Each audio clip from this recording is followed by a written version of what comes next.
Ako'y mamamatay with honor. Tatayo ako para sa mga ginipit, kinunan ng katarungan, kinunan ng hustisya sa bansang ito. Dito tutulo ang aking dugo. Dito ako mamamatay. Bahala na, basta Pilipino ang papatay sa akin, okay sa akin yun. Yun lang man po. So ayan, Pastor Apollo Kibuloy umiiyak. So ayan, kung gusto nyo ng mga ganitong content na may kasabay kayo sa panood, subscribe nyo na ako. So this is Boy Sausaw, ang Sausawero sa issue ng iba. At shoutout na rin sa may-ari ng video na to, walang iba kundi si Storya Pinas na may pamagat na hala. Kibuloy nahuli na, naiyak sa takot, mabubulok ka sa kulungan. So ayan na, mapapanood natin dito ang pag-iyak at paghagulhol nitong si Kibuloy. Akala ko ba ikaw yung anak ng Diyos, di ba? Bakit ngayon parang ikaw ay natatakot na? At sabi niya, kinukuhanan daw siya ng hustisya.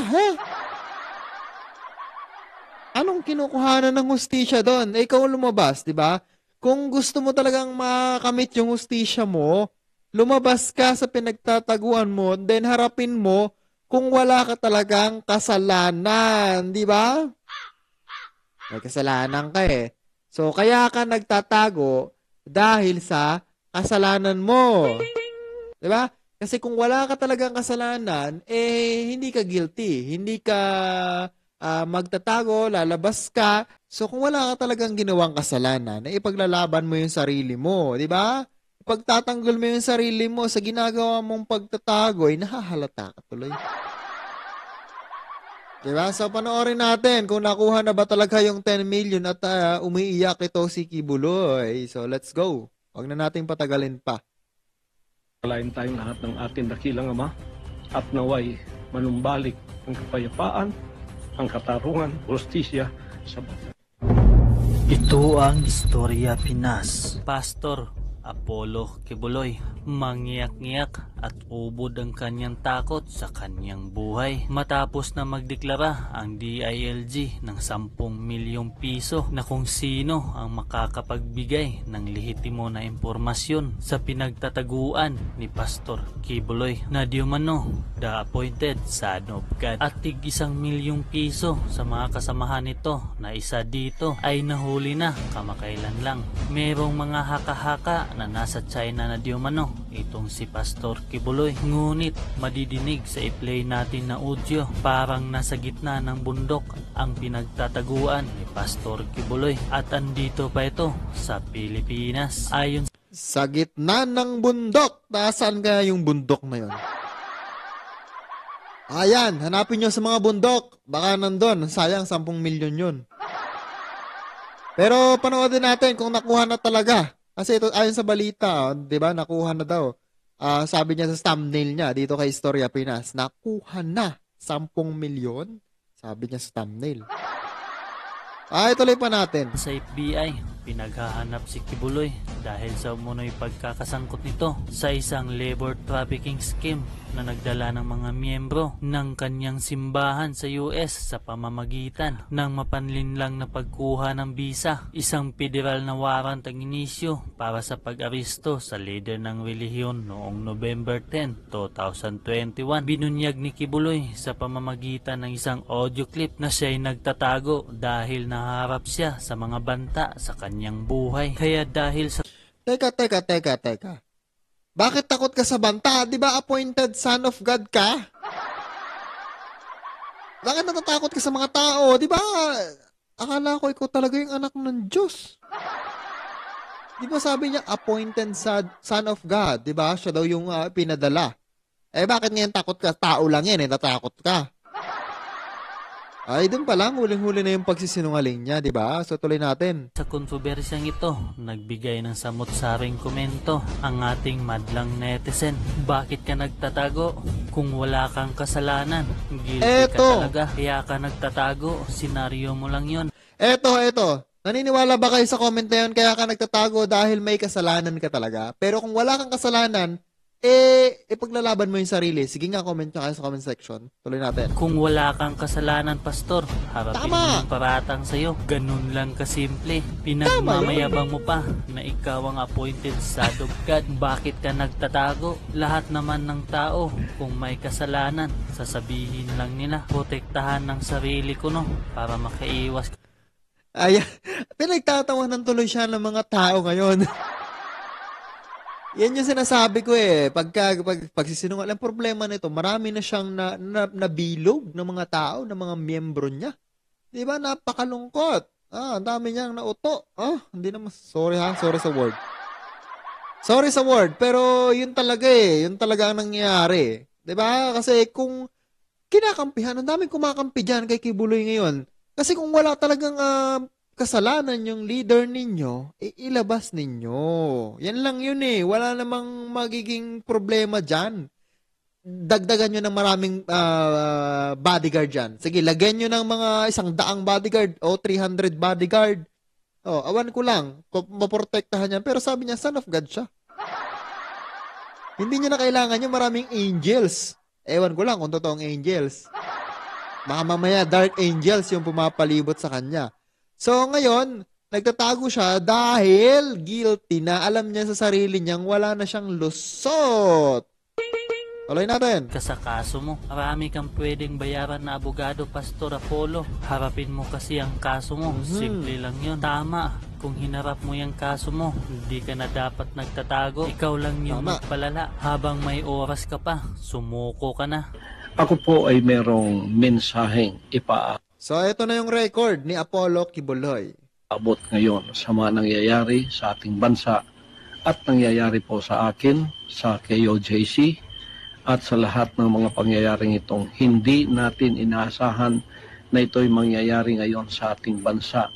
Hindi mo talaga inaasahan yan. Akala mo kasi hawak mo na lahat. Di ba? Hawak mo. Akala mo, ikaw na may kapit sa mundo. Kaya hindi mo talaga inaasahan dahil yung sarili mo ay masyado mong iniangat eh. Sobra yung pag-angat mo, nag-appoint ka pa sa sarili mo na son of God, di ba? Kaya sobra, hindi mo talaga inaasahan yan, di ba? Hindi ko po inaasahan na aabot sa ganito ang mga pangyayaring ito. Hindi ko inaasahan na marami palang magsusumbong sa mga pulis sa mga ginawa ko sa kanila.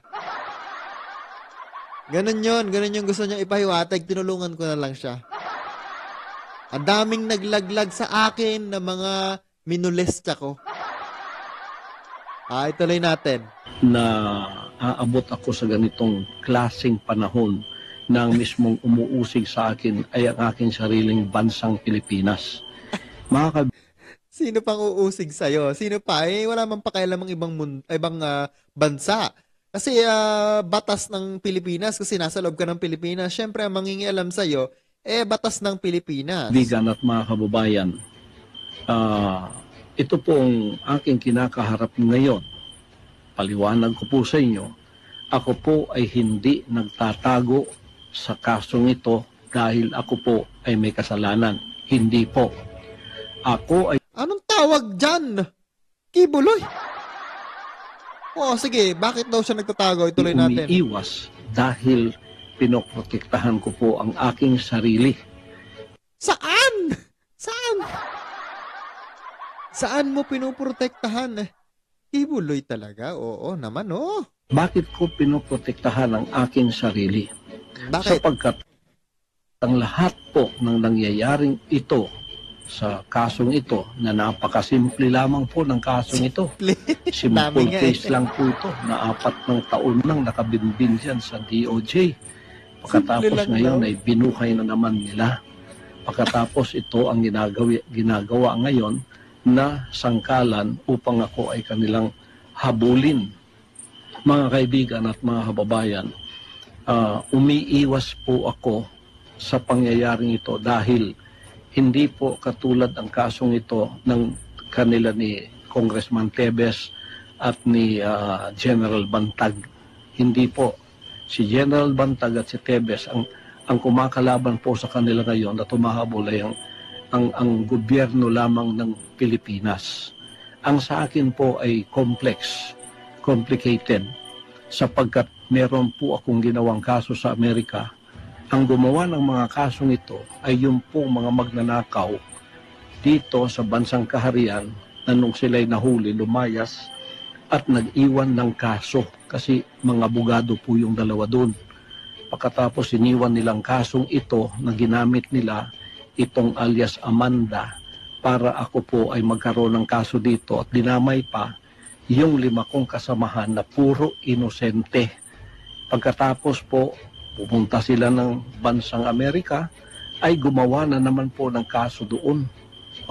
Pagkatapos pinaniwalaan naman sila ng bansang puti, sapagkat meron din siguro silang interes sa akin at sa paglago ng bansang kaharian sa Amerika, kaya nagkasundot, nagkasabwat sila, kaya nagkaroon po kami ng kaso sa Amerika. Hindi po namin gawa yun, gawa po nila yun. Pagkatapos nito, hinarap po namin ang kasong yun sa Amerika, 43 counts, kumuha kami ng 22 abogado doon, at hinarap ang kasong yun, na meron na pong sagot ang lahat ng kanilang mga inakusa sa amin. Naghihintay na lang kami ng panahon kung kailan yun ang trial mangyayari. Tagkatatlong taon na nilang pinopostpone. At least ngayon po November 5 matutuloy na. Kaya sila po ay wala ng ingay doon sa Amerika sapagkat ito ay naharap na po ng aking mga abogado. Ngayon, naging complicated po ang aking sitwasyon dito sa bansang Pilipinas. Mulang nanalo bago na po ang ihip ng hangin. Kasi nung bumalik siya rito, kaibigan na niya ang bansang puting Amerika, kaibigan na po niya ang bansang ito at inopen na niya ang Pilipinas. Kaya nagkaroon tayo ng mga Amerikanong marami dito. Nandiyan na yung EDCA at hindi lamang po yun na naging open. Pati po ako, ang kaso ko ay naging complicated dahil isinama na po sa sitwasyon na ang mga puting yan ay naririto at ako po ay hiningi na nila sa kamay ng rehimeng Marcos. Kaya noong December 21 o 22, nagkasundo na po yung dalawang yan. Ang rehimeng Marcos, si Marcos mismo, at ang FBI at CIA, nagkasundo na po na ako'y ibigay sa kanilang kamay. Ibigay ni Marcos ako sa kamay ng mga puti. At mula noon, under surveillance na po ako dito sa aking sariling bansa. Diyan sa aking mga compound, meron ng mga drones, araw at gabi. Gawa po ng mga puti yun. Pagkatapos po, naghanda kami kasi ayaw po nila ang tinatawag na extradition. Kasi may extradition treaty tayo. Yun ang legal na paraan para ako ay humarap sa kaso doon sa Amerika using my constitutional rights. Ayaw nilang dumaan doon sa prosesong yun na legal sapagkat magiging matagal daw. Ngayon, mga kaibigan at mga kababayan, bakit po ako ay under surveillance ng mga puti? Kasi ang gusto po nila ay rendition, yung extraordinary rendition, maaring kidnapping at maari pong assassination. At mayroon pa po akong patong na $2 milyong sa ulo ko. Ibig sabihin, 110 million pesos ang reward o ang award noong pwedeng humuli sa akin o kaya pwedeng gamitin para ako ay mapasakamay nila ng mga puting ito. Kaya naging complicated po ang kasong yan sapagkat nung nalaman naming extraordinary rendition ng kanilang gagawin na lulusubin kami na illegal sa aming mga compound, nakita po ninyo naghanda na kami. Araw at gabi ay meron po kaming paghahandang ginagawa na anumang oras na kami lusubin illegally, kami po itatayo sa aming mga paa, tatayo at ipagtatanggol namin ang aming sarili at ang aming mga propriedad na gusto nilang lusubin at gusto nilang by force papasok po sila upang gumawa ng extraordinary rendition. Yan po ay pinatutukanan noong February nung dumating yung 4 kong abogado dito at sinabing ganun nga ang kasunduan nitong rehimeng Marcos at ng mga puting ito na FBI o kaya CIA. Kaya po kami naghanda sa compound namin sa Tamayong, compound sa Davao, compound kahit saan. May mga drones po. Drones yon ng mga puti na nagsusurveillance sa amin. Nung nakita nilang kami handang-handa para harapin sila sa mga illegal na gagawin nila araw man o gabi, ang ginawa po mga kaibigan, pumasok itong playbook nila na noong pang November ay sinabi na ni Maharlika at ng ating VP na tatrabahuin nila ako. Tatrabahuin nila ang kingdom at tatrabahuin nila ang SMNI. Kukuhanin ng prangkisa. At yung mga workers ko, active man o hindi, bibilhin po nila at gagawa sila ng mga kaso laban sa akin na puro kasinungalingan. Diyan na po pumasok ang Kongreso at ang Senado. Kongreso po, walang dahilan. Pinatatawag, pagkatapos ang kanilang playbook, ginawa na kukunin o kaya iligwak ang prangkisa ng SMNI. Lahat po ng pangyayari doon, puro-muro lang po yun. Pagkatapos ako, pilit nila akong pinaaten kahit nakita nila sa mga dokumento na hindi po ako kasali na sa mga opisyal ng SMNI. Pero pinipilit pa rin nilang ako ay pumunta doon. Bakit? Yun po ay patibong. Sapagkat pag anytime pumunta ka doon, siguradong ang endgame ay pupunta ka sa kamay ng mga puti. Extraordinary rendition pa rin. Sa sarili ko ang lugar, gusto nila akong pasukin. Lalo na kung pupunta na ako doon. Iko-contem ka, pagkatapos dadalhin ka doon sa kanilang presuhan, pagkatapos naghihintay na roon ng mga puti para ibigay ka sa kanilang kamay. Ganon din po diyan sa Senado. Bakit gumawa ng senaryo yan si Risa Contiveros? Nagbayad sila ng mga bayarang mga former worker ng mga sinungaling na mga witnesses. Nakita na po yan at nadamay sa kasinungalingan si VP Sara at ang ating Pangulong Duterte na puro kasinungalingan ang pinagsasabi nila. At pinipilit ako ni Risa Contiveros na umaten sa moro-moro at bogus ng mga hearing na yon. Bakit po? Isa ring patibong yon mga kaibigan at mga kababayan. Pagka ako'y umaten doon, siguradong ang endgame po ay babagsak ako sa kamay ng mga puti. Extraordinary rendition pa rin. Nung hindi po nila magawa yun, kahit may mga warrant of arrest na sila, sapagkat hindi ako ma-attend sa kanilang mga hearing, kasi pinoprotektahan ko yung sarili ko, kasi alam ko ng lahat ng ito ay patibong lamang upang ang endgame ay magawa nga nila na ako ay ilagay sa kamay ng mga puti, sapagkat ang ating pong gobyerno at ang gobyerno ng mga puting ito ay nagkasabwatan na nga, hawak na nga sa liig ang ating gobyerno rito, kaya itong mga operatibang ito ay ginagamit na lamang whether they know it or not, sapagkat ginagamit na nilang batas laban sa akin upang ako ay kanilang mahuli, upang ako ay kanilang madampot at ibigay na sa kamay ng mga puti. Yun po ang endgame dyan. Extraordinary rendition pa rin yan. Yung sinasabi nilang wala akong whole departure order. Pagkatapos sasabihin nilang maging madugo kung sila ipapasok dito sa aking compound.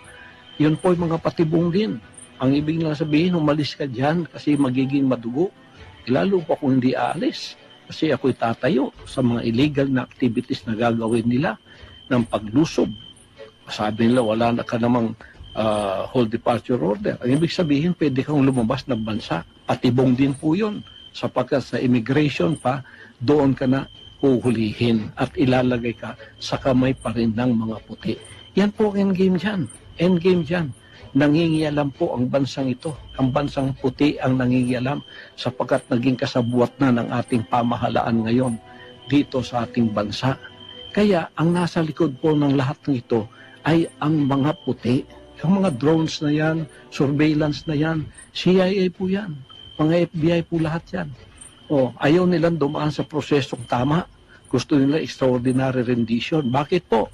Sapagkat yan ay maaring kidnapping, maaring assassination, sapagkat pagka ako'y napunta sa kanilang kamay, sabi pa ng isang kaibigan ko sa Amerika dito, huwag mong asahan na ikaw ay babalik pa. Mababalitaan na lang namin na ikaw ay namatay sa pamamagitan ng natural causes na tulad ng heart attack. Ganyan ang mangyayari sa iyo. Playbook po yan. Playbook po yan. Iyan po ay playbook ng CIA at ng FBI na nasa likod ng lahat ng ito. Puti po ang nasa likod ng lahat ng itong nangyayari sa akin ngayon. Kaya naging complicated kasi naging kaibigan nila at naging kasabwat ang rehimeng Marcos, ang administrasyong Marcos, at sila mismo, si Marcos mismo, ang pinagkanulo ako at ibinigay sa kamay ng mga puti na gagawin na nila ang gusto nilang gawin sa akin sapagkat ayaw nila yung kaso doon sa Amerika na mapapahiya siguro sila. Ganito po ang mga senaryo ngayon na nangyayari ngayon sa ating bansa.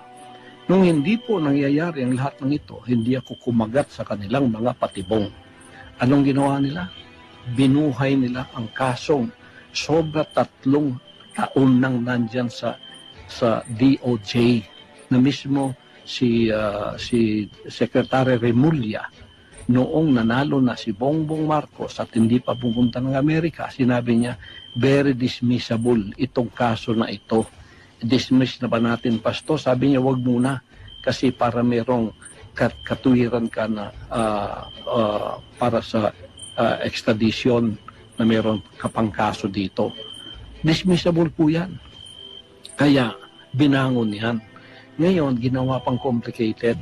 Hinati po. Isang kaso lang po yan. Hinati. Ang kalahati dito sa Davao, ang kalahati dyan sa Pasig. Ito'y panggigipit at pagpapahirap.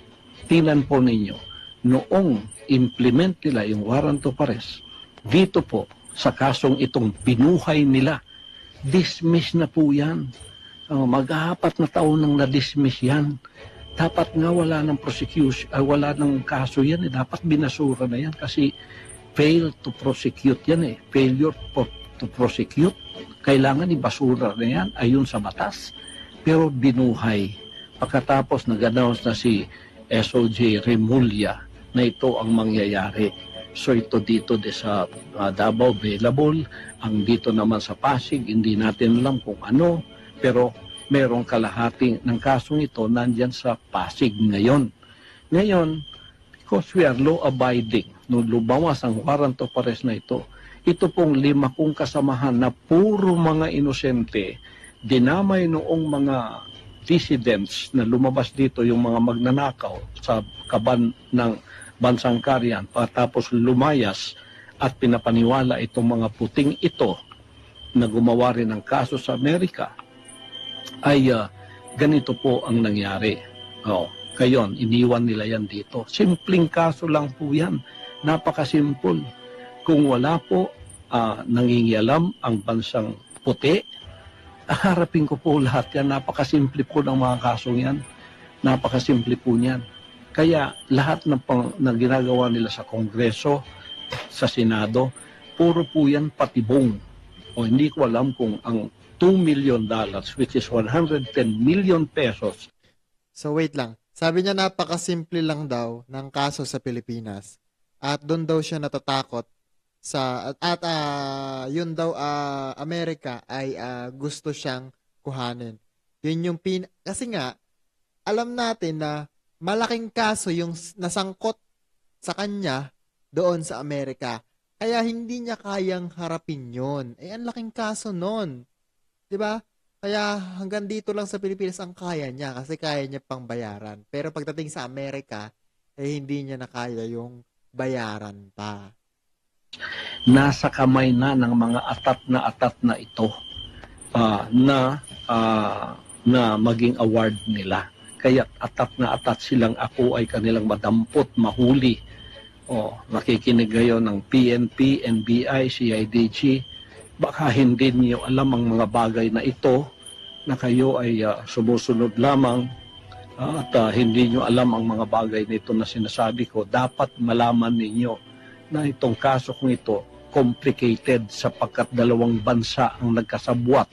Bansang puti at bansang Pilipino ang nagsabuatan para ko'y damputin, at ang endgame ay extraordinary rendition, which may be kidnapping and which may be assassination. At ako ay very inclined ako na assassination talaga ang mangyayari sapagkat para bang iniisip nilang ako ay mayroong kinalaman sa politika dito at ako'y hadlang sa kanilang mga plano na politikal. Ay hindi ko po kasalanan maging kaibigan ko si Pangulong Duterte. Bata pa po kami, magkaibigan na kami. Prosecutor pa lang siya, magkaibigan na kami. Hanggang ngayon, hindi ko po kasalanan yun, hindi rin niya kasalanan yun.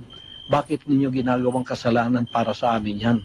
Hindi ko rin kasalanan naging politiko siya, at hindi ko rin kasalanan na ako ay naging isang ministro ng kingdom at lumago sa buong sanlibutan. Hindi ko rin kasalanan yun.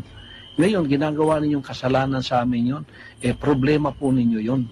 Ngayon, ako po ay hindi nagtatago sa kasong itong napakasimple. Malayo po yun. Kayang-kaya ko pong harapin yan. Kaya ko nga harapin sa Amerika kung dadaan lang sila sa tamang proseso. O ito pang sa aking sariling bansa. Naging complicated po ito sapagkat ang lahat ng ginagawa nilang ito, patibong po. Bakit ginawa nilang available dito sa Davao? Para ko'y lumitaw at pumunta doon. Tapos naghihintay yung Sergeant at Arms na may warrant of arrest. Dadalhin din ako sa Maynila.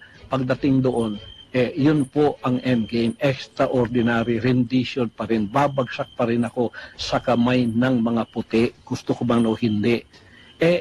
Dito nga sa aking compound, sinusurveillance ako kung paano nila akong pasukin. Lalo na kung akong kusang loob pupunta doon na para kang manok na pumunta sa bitag na alam mong bibitagin ka. Kaya hindi po ako nagtatago ng dahil sa ako'y may kasalanan. O kaya ang aking mga kasamahan, kawawa naman, tingnan ninyong ginawa sa kanila. O pinasuot ng orange na para bang may mga kasalanan na sila. Sapagkat yan ay proseso, nagpapasakop po kami, law-abiding po kami, or nation building po ang aking pakay. Ang aking pong ministry mapayapa. Walang nangingialam po. Kami ay tumutulong sa ating bansa. Alam po ninyo lahat yan, hindi ko na dapat i-explain lahat sa inyo yan. Ngayon, bakit po ako ay hindi pupunta doon? Simple lamang po yan, available pagkatapos, simpleng kaso pa. Pero ang endgame, dadalhin ka rin sa Maynila. Dadalhin ka rin doon. Hindi ka nila mapapunta doon sa Senado. Ganito yung kanilang endgame. Doon pa rin ang bagsak ko. Ang katapusan, extraordinary rendition pa rin. Babagsak pa rin ako sa kamay ng mga puti. Mga kaibigan, yan po ang iniiwasan kong mangyayari sa akin sapagkat I am preserving myself. Ito po ay wisdom ng Panginoong Diyos to preserve myself. Iniingatan po ako ng Ama na hindi ako pupunta sa patibong ng tao para mangyari ang kanilang gustong gawin sa akin na kanila akong bawian ng buhay sapagkat ako'y hadlang sa kanilang mga plano. Yan po ay pag-iingat ng banal na Diyos sa akin. Gusto ninyo akong lumitaw para harapin ang lahat ng ito? Ito po ang kondisyon ko. Bigyan ninyo ko ng garantiya na hindi mangingialam ang mga puti sa kasong ito sa Pilipinas. Hindi mangingialam ang FBI, ang CIA, ang US Embassy. Bigyan ako ng garantiya ng Presidente ng Pilipinas. Bigyan ako ng garantiya ng Secretary of Department of Justice, Boying Remulla. Written po yan, written. Bigyan ako ng garantiya ng PNP head na si Marbil, General Marbil. Bigyan ako ng garantiya ng NBI head at CIDG. May garantiya na hindi mangingialam ang Amerikano at walang mangyayaring extraordinary rendition. Ako po ay lilitaw at haharapin ko ang lahat ng kasong yan kahit saan nyo dalhin dito sa Pilipinas, maging Pasig man o maging dito man. Pagkatapos, si Hontiveros dyan sa Senado, ihinto mo na ang iyong murmuro na hearing. Dumiretso ka na sa korte. Tulungan mo yung mga sinungaling na mga witnesses na yan na gumawa na sila ng affidavit sapagkat idagdag mo na yan sa kaso. Doon din ang bagsak natin, kaya doon ka na pumunta. Huwag ka nang magpa-arte-arte pa dyan sa Senado. Ang dami mong arte. Ako ang ginagamit mo. Para ikaw ay pumunta sa mas higher position. Alam ko na ang galaw mo. Alam ko na yung style mo. Puro sinungaling ang kasama mo. Sa sino ka? Kung ikaw kumuha ka ng sinungaling na mga witnesses, ano ka? Di ba sinungaling ka rin? Kaya huwag ka na mag-inarte dyan. Pumunta ka na doon sa korte sapagkat hindi ka naman korte. Ngayon, kung gusto mo ako talagang pilitin pumunta riyan, gumawa rin kayo ng nararapat. Yung 17 conditions ko, harapin ninyo yon para pantay tayo dyan sa Senado mo. Malabo nang mangyari yun kasi moro-moro na lahat ang ginagawa ninyo. Extraordinary rendition pa rin ang bagsak natin. Bagsak pa rin yan, nasa kamay ako ng mga puti. Yun pa rin ang endgame. Hindi ko alam kung ang $2 million ay nasa kamay na ng mga taong itong atat na ako'y kanilang madampot, makuha at sila ang makikinabang sa perang ito. Hindi ko alam. Pero yun ang endgame na alam kong mangyayari. Kaya umiiwas ako sa injustice na yan. Kung hindi po ninyo magbibigay sa akin in a written form ang mga kondisyones na ito mula sa Office of the President, mula sa Office of the SOJ, mula sa Office of the PNP and the NBI and the CIDG, hindi po niyo makikita ang pagmumukha ko. Kung ako, imamanhunt ninyo tulad ng sinasabi ninyo na para bang ako'y talagang kriminal. Hindi naman ako drug lord. Hindi ako sumisinghot ng drugs. Hindi ako drug lord. Wala ako dyan. Itong kaso lahat na sinabi sa akin na puro accusation, akusasyon po lahat yan, gawa-gawa lahat yan. Tapos ginawa na ninyong totoo. You tried me by publicity. Trial by publicity ang style ninyo kasi wala kayong laban sa korte. Hindi kayo patas makilaban. Ito naman bayarang media, pagkakasinwalingan, pagkakasiraan, nandoon kayong lahat. Pero yung rally namin, kahit isa, wala kayong kinover. Pagka mabuti, wala kayong kinocover. Lahat ng binabalita niyo sa akin, puro masama. Kasi masasama din kayo, bayaran kayo ang tawag ko. Sorry media, kasi may media rin kami, ang SMNI. Hindi niyo mabili yan ngayon, ginugurgur ninyo dahil hindi niyo mabili. Ngayon, maliban kung bigyan ninyo ako ng garantiya na hindi mangingialam ang mga puti, FBI, CIA o sino pa man sa kanila, haharapin ko ang kaso niyan. Simple po mga kasong yan. Lalo na puro mga sinungaling ang kaharap namin. Dokumento po ang nasa aming mga kamay. Bakit hindi ko haharapin? Umiiwas po ako dahil ang playbook ninyo, alam ko, ang katapusan is extraordinary rendition. Mapasakamay ako ng mga puti, magiging klaro recto number 2 ako, mamamatay ako sa kanilang kamay, iyan ako sa buong sanlibutan, heart attack ang ikinamatay ko. Pero patay na ako. Yan ang endgame ng playbook na ito. At hindi ninyo yan pwedeng ipagkaila.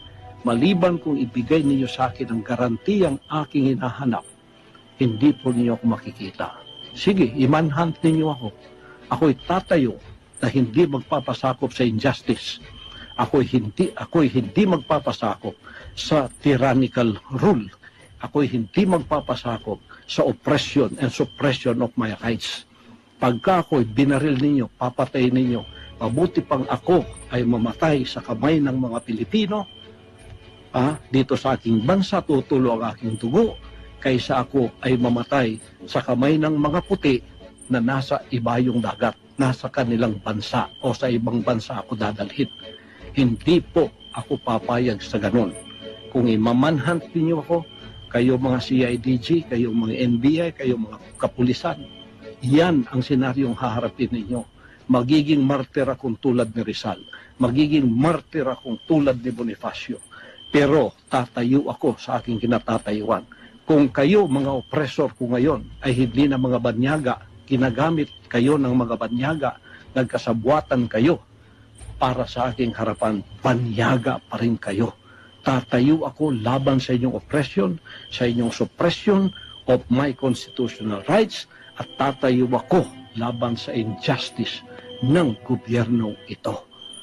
Mabuti pa, uulitin ko, mamatay ako, tutulo ang dugo ko sa sarili kong bansa na nakatayo ako sa sarili kong paa na hindi ko ipinagbili ang honor ko at ang honor ng aking pagtayo bilang isang tunay na pastor, bilang isang tunay na mamamayan na hindi nagpapasakop sa panlilinlang, panggigipit, pangingikil at sa pagsisinungaling.